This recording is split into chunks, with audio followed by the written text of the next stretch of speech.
বিসমিল্লাহির রহমানির রহিম নাহমাদুহু ওয়া নুসাল্লি আলা রাসূলিল কারীম আম্মা বা'দ।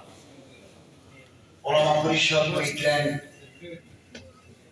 এবং টিভি ওয়ানের যৌথ ব্যবস্থাপনায় আয়োজিত আজকের সিরাতুন নবী সাল্লাল্লাহু আলাইহি ওয়াসাল্লাম মাহফিলের মুহতারাম সভাপতি, ওলামায়ে কেরাম, স্কলার্স, সুধী মণ্ডল, আমি আল্লাহ তাআলার শুকরিয়া আদায় করি যে আজকের এই মুবারক মাহফিলে হাজির হতে পারলাম।